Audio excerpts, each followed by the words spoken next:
Cheers to great food and better beer.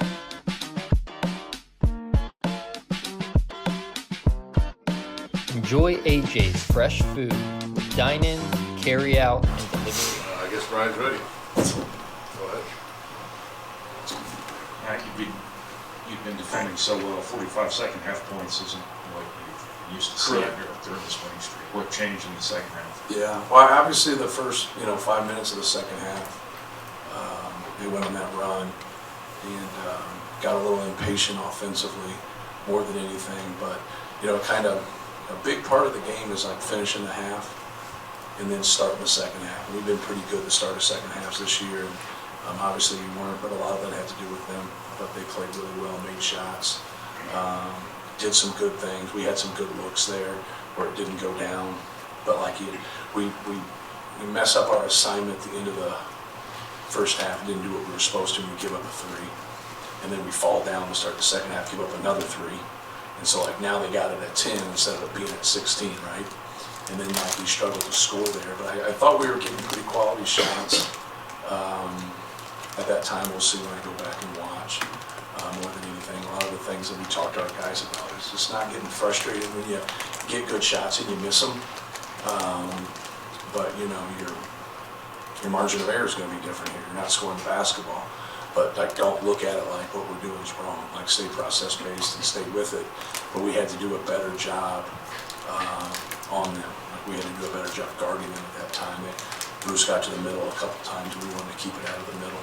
But they have good pieces. They have a good team. Obviously, told our guys they were 2-5 coming in, but 3 possessions different. They're 5-2 in the league.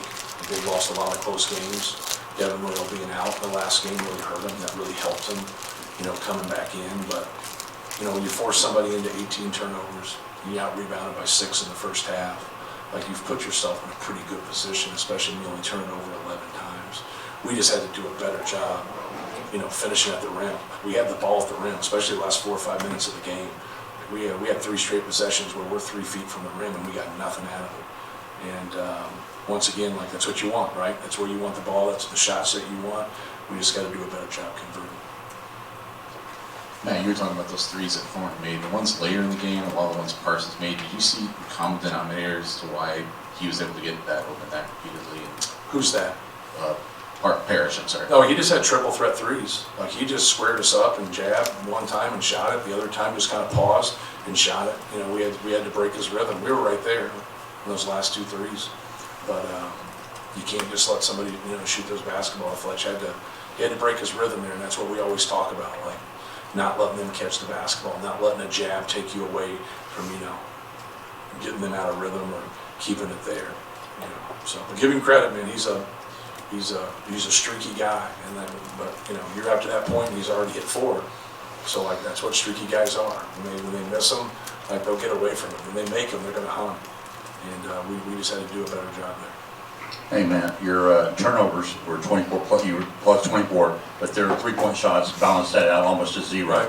Let's talk about the West Coast and coming back and only having a few days. I thought you guys lost your focus at the start of the second half. You think having that trip out west did a little of that to your team? I think when you sit there and get worked up about things that you can't control, but it's part of it. I thought we did a good job at Washington and Oregon, playing hard and being determined and guarding and doing things. Then you travel back, and it's just part of it, right? It's going to happen to everybody, and it's not something everybody's going to be able to travel. It's the hardest on the West Coast teams. It's a lot harder for them than it is for anybody else.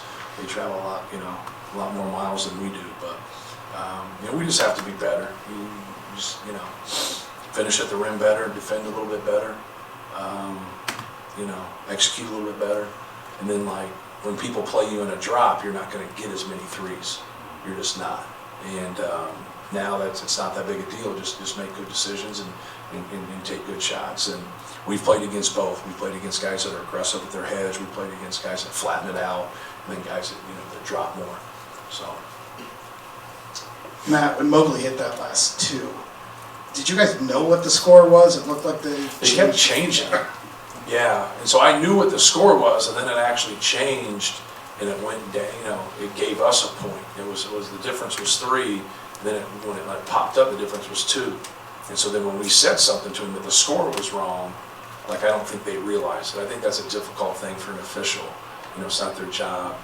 They have to have a pulse on the score, right? But like when you're running and things are going on, like, you know, sometimes that was. But yeah, we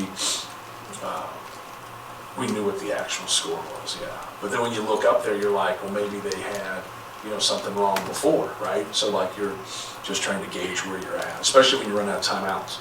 You know, when you run out of timeouts, it's, you know, you got to be able to pass that along to your guys so they know exactly if we got to go for a 2 or a 3 if you get in that situation. You already mentioned when it came to a half, but they beat the buzzer with 4 threes. Yes. In the big picture of this game, how much did that matter? And was that them having one of those nights, or was that Purdue not defending until the very end of the shot clock? I'd have to watch it. Like Sean Stewart obviously is 0 for 1 on the year from 3. And what they're running on that out of bounds play is not for him. And we took that away. We took it all away. And then he did a great job of popping and being a receiver. And that was a huge shot, like right there.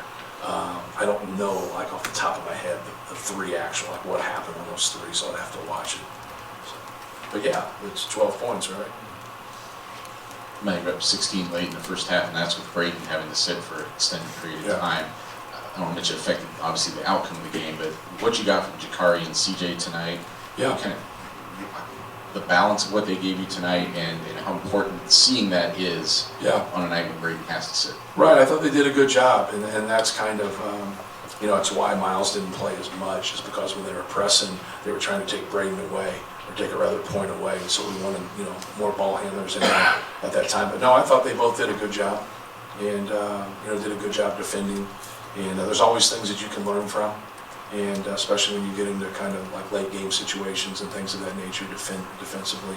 But I thought CJ and Jakari did some good things. Obviously, Jakari made his free throws, you know, made those 2 threes. That was a huge 3 in that second half that he made, and really got us going. We had a hustle play in the first half that Trey got, and then, you know, kicked it out to him and got another 3. And it kind of shows you what defensively they were doing, because Jakari gets one of them on a scramble, he gets another one in transition, you know, and we only take 9 threes, and that's what, you know, that's what people have always tried to do, you know, against us, is trying to take our attempts away, and that's why you see Trey open up so much. When you see the pocket pass and you see them staying, and you're like, why is he always open on that shovel?